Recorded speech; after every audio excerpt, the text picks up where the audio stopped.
Kita mendengar sebuah kisah menarik dari bacaan pertama. Ketika umat Israel keluar dari tanah Mesir, ketika Allah membebaskan bangsa Israel dari perbudakan di Mesir, mereka masuk pada gurun. Kita lihat tadi orang Israel bersungut-sungut kepada Musa. Mereka protes kepada Musa. Mengapa? Karena di padang gurun mereka kelaparan, kehausan. Dan di Mesir mereka bisa makan daging, meskipun sebagai budak. Mereka bisa sebagai budak. Nah, saudara sekalian, karena sungut-sungut itu, Allah kemudian memberikan berkat kepada mereka. Allah memelihara, Allah menunjukkan bahwa Dia adalah Tuhan bagi Israel. Maka apa yang dilakukan oleh Allah? Allah kemudian memberikan kepada umat Israel setiap pagi mana roti yang turun dari surga. Di setiap pagi itu ada seperti embun yang kemudian menempel daun-daun dan pasir seperti pasir di Israel. Mereka kumpulkan mana itu. Kemudian mereka olah menjadi roti. Setiap pagi selama 40 tahun Allah memberikan itu kepada umat Israel. Dan pada waktu sore hari yang ditamani, Allah mengirimkan burung puyuh kepada mereka sehingga mereka dapat makan daging. Allah memelihara, menjaga, Allah memberkati kepada Israel, memberikan makanan kepada Israel. Dan bukan hanya memberikan makanan dan minuman, tapi juga dalam bagian lain perjanjian lama kitab Keluaran dikatakan Allah juga datang kepada bangsa Israel itu dalam bentuk atau dalam rupa tiang awan dan tiang api. Pada malam hari ada tiang api di antara umat Israel. Pada siang hari ada tiang awan. Tiang awan itu memberikan kesejukan, tidak tertarik ketika matahari panas. Tiang api pada waktu malam hari memberikan kehangatan di tengah padang gurun yang dingin. Saudara tidak mati kedinginan. Jadi Allah memberikan makanan, menjaga, memberkati dengan satu tujuan tetap. Katakan Allah kepada Musa, dengan cara itu aku tidak menguji apakah mereka hidup menurut hukumku atau tidak. Allah ingin supaya Israel sungguh-sungguh menjadi umatnya. Allah atau Yahweh menjadi Tuhan yang memberikan makanan, minuman, perlindungan, berkat, rahmat, dan diharapkan kemudian Israel menjadi umat yang taat kepada Allah. Itu harapan Allah. Diharapkan Israel mampu melihat Tuhan dalam semua berkat yang diberikan kepadanya, lalu kemudian taat kepada Allah. Ini harapannya. Dan kita tahu Israel tidak takut, maka Israel berkelana pada gurun itu selama 40 tahun. Pada gurun itu tempat Israel berkelana pada gurun Sinai dan Selim dan seterusnya itu bukan jarak yang jauh sebenarnya. Antara Mesir dengan Yerusalem itu tidak jauh jaraknya. Kita ingat bagaimana Bunda Maria waktu itu mengungsi ke Mesir. Bunda Maria dan Yosef membawa Yesus mengungsi ke Mesir. Karena memang jaraknya tidak terlalu jauh, tetapi Israel diajak berkelana 40 tahun oleh Allah di padang gurun. Untuk apa? Mengajar Israel supaya Israel percaya kepada Allah, bergantung pada Allah. Tapi kita tahu Israel mau tidak mampu, tidak mudah bisa percaya kepada Tuhan. Tuhan berharap bahwa Israel percaya kepada Tuhan. Dan dalam bacaan ini kita mendengar bagaimana Yesus juga mengadakan mujizat, seperti Allah mengadakan berkat bagi Israel, bagi Musa dan kawanannya. Pada Yesus memberikan berkat juga kepada umatnya, melakukan mukjizat, mengadakan roti, menunjukkan tanda-tanda bahwa Dia adalah Mesias, mengajar dengan penuh kuasa, memberikan berkat-berkat kepada umat yang datang kepada Dia, menyembuhkan mereka, mengusir setan dan seterusnya.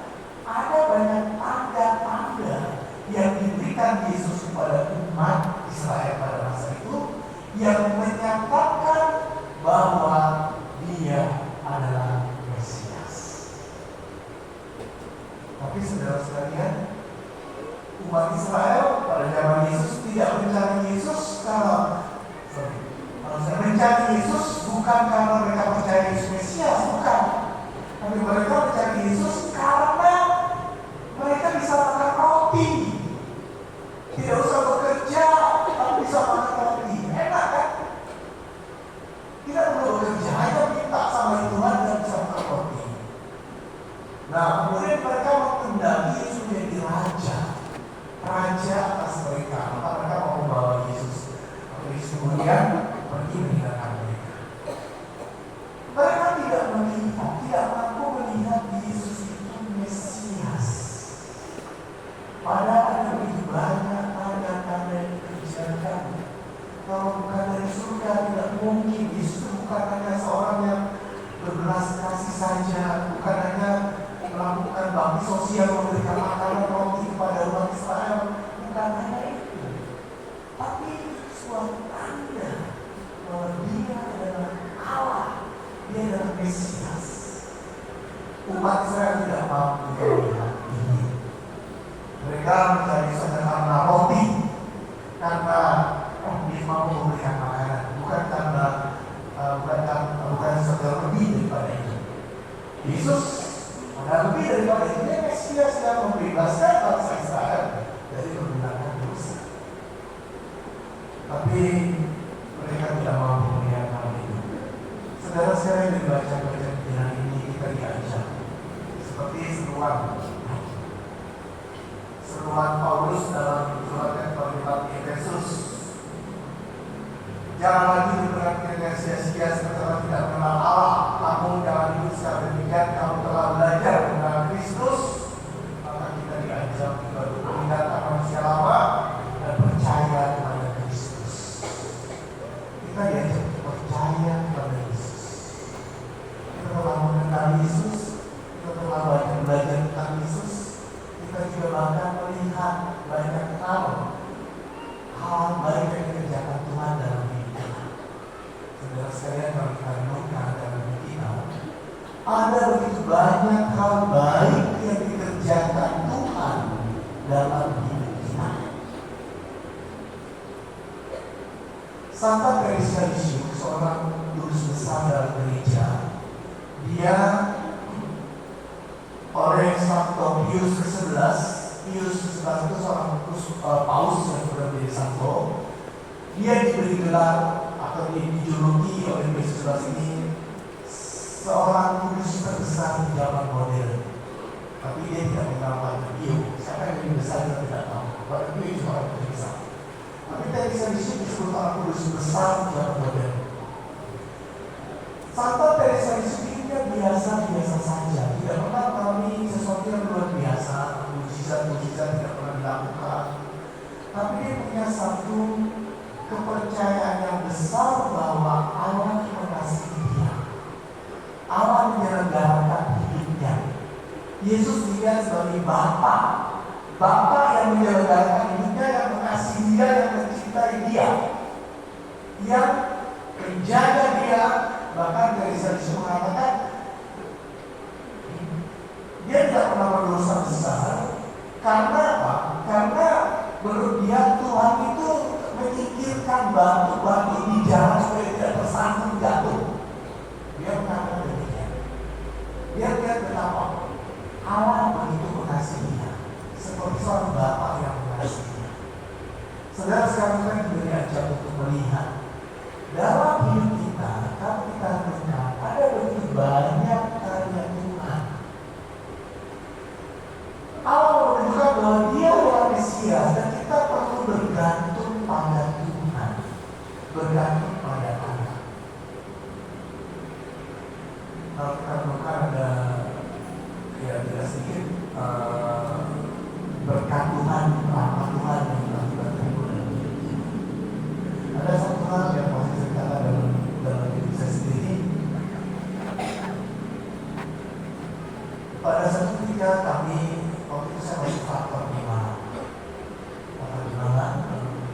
Waktu itu kami rekreasi tahunan pergi ke Bondowoso. Di sana kami berkemah selama 3 malam. Kemudian biasa memang kami ada rekreasi tahunan setiap tahun. Kemudian kami pulang. Nah, berangkat itu ada satu sahabat yang nyupir.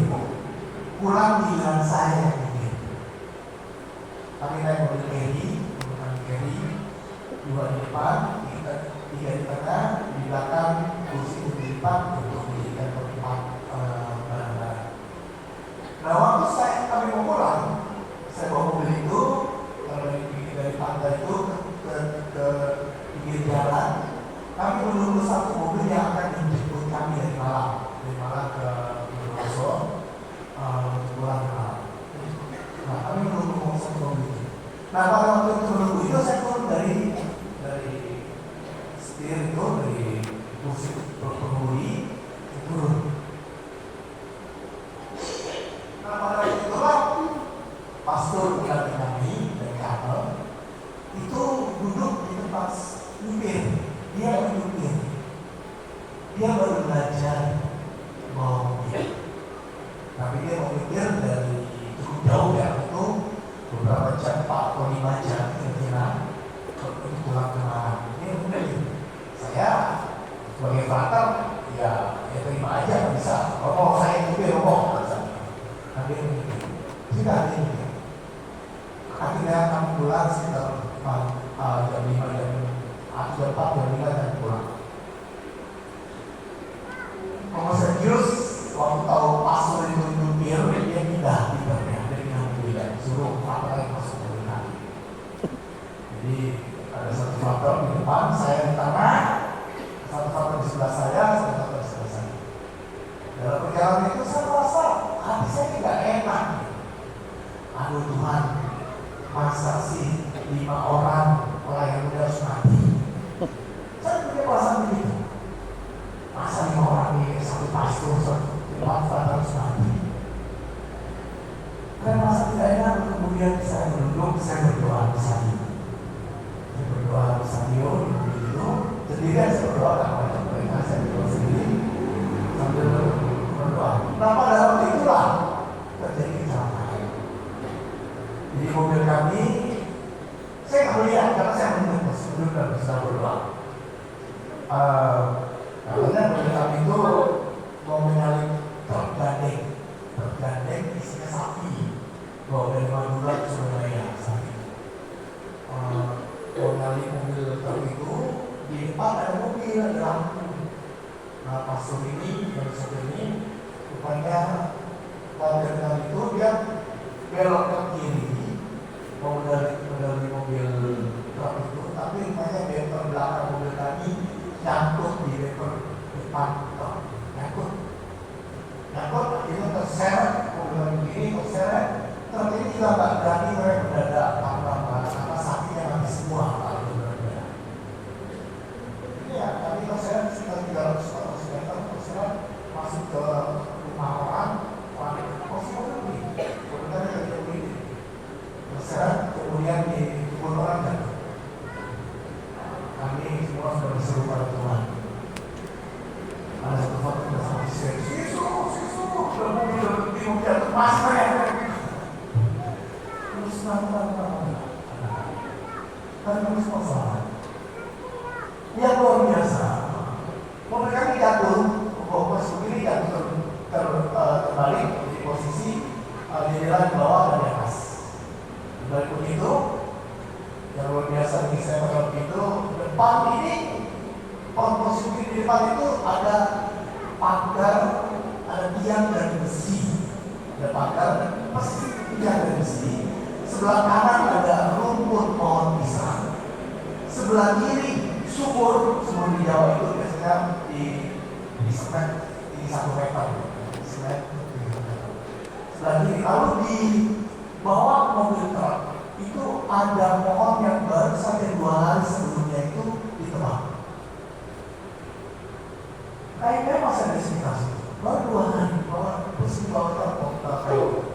Saya bayangkan kalau kami mengenal waktu itu tertahan salah satu dari rumah, tiang, sumur atau pohon masih ada, tertahan lalu tergencet mobil, mungkin semuanya akan mati. Itulah Tuhan, Tuhan. Kami semua masih selamat. Itulah penyelenggaraan Tuhan. Penyelenggaraan Tuhan dalam hidup kita itu sebetulnya banyak. Hanya kita perlu memaknainya. Bahwa Tuhan memberkati kita, Tuhan menyertai kita, dan Dia senantiasa ada dalam hidup kita.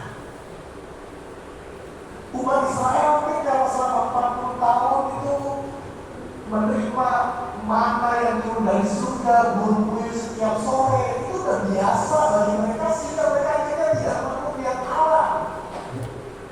Itu sudah biasa terjadi. Oleh Allah biasa terjadi. Ada mana yang turun dari surga, ada burung puyuh datang setiap sore. Selama 40 tahun seperti itu, mereka tidak lagi melihat kembali semuanya itu.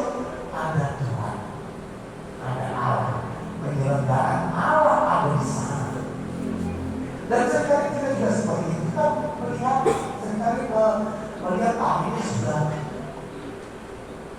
ini kebetulan, ini biasa, ini hal seperti ini. Mungkin kita memaknainya demikian. Saudara sekalian, di balik seperti itu Tuhan berkarya, Tuhan ada, Tuhan mencintai kita. Nah, kita diajak untuk kembali memaknai peristiwa kita di masa lalu dan melihat bahwa Allah mengasihi kita, Allah bersama dengan kita. Kita diajak untuk seperti umat di perjanjian baru maupun perjanjian lama, melihat dan percaya. Melihat dan percaya. Orang Israel pada masa perjanjian lama, mereka melihat banyak mujizat, banyak perkara Tuhan dalam hidup mereka. Mereka diharapkan percaya, tapi mereka gagal. Pada zaman Yesus juga, Yesus banyak tanda-tanda, banyak mujizat. Orang Israel pada zaman Yesus diharapkan melihat tanda-tanda itu dan percaya. Dengan cara yang Tuhan juga bekerja dalam hidup kita. Tuhan berkarya dalam hidup kita. Kita punya suami, punya istri, punya anak yang bisa disayangi, yang mengasihi kita, punya pekerjaan. Mari kita syukur semuanya itu dan melihat Allah di balik semuanya itu. Demikian maka diharapkan kita melihat semuanya itu, kita juga percaya pada Yesus. Tuhan memberkati kita. Amin.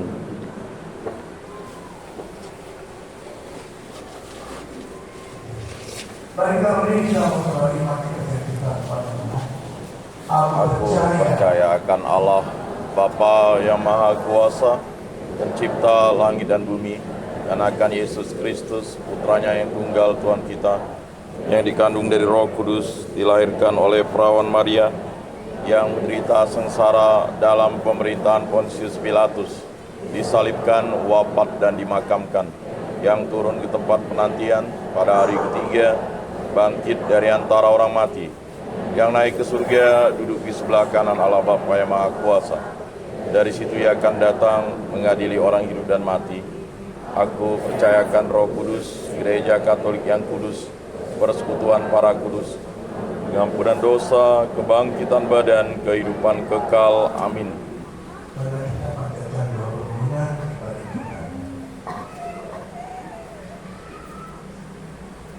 Marilah kita berdoa kepada Bapa dengan perantaraan Yesus yang menghimbau kita untuk memperbarui diri dan bertobat. Bagi para pemimpin gereja, semoga Allah Bapa menggerakkan para pemimpin gerejanya agar tetap penuh perhatian kepada masa yang besar dan luas Marilah kita mohon. Kabulkanlah doa kami, ya Tuhan. Bagi para pemimpin masyarakat, semoga Allah Bapa mendampingi para pemimpin masyarakat yang benar-benar memikirkan serta mengusahakan kesejahteraan rakyat, baik jasmani maupun rohani. Marilah kita mohon. Kabulkanlah doa kami, ya Tuhan. Bagi para sosiawan, semoga Allah Bapa menerangi para sosiawan agar dapat menemukan cara-cara membantu mereka yang miskin dan kelaparan di tengah masyarakat yang tepat guna. Marilah kita mohon. Kabulkanlah doa kami, ya Tuhan. Bagi kita semua, semoga Allah Bapa mencurahkan roh-Nya agar kita mengimani roti kehidupan sejati serta semakin menghayatinya dalam kehidupan sehari-hari. Marilah kita mohon. Kabulkanlah doa kami, ya Tuhan. Bapa, kami berdoa untuk Bapak Petrus Aloysius Simu, Ibu Agustina Godang, Bapak Stefanus Nikodemus Simu, yang telah mendahului kami menghadap Engkau.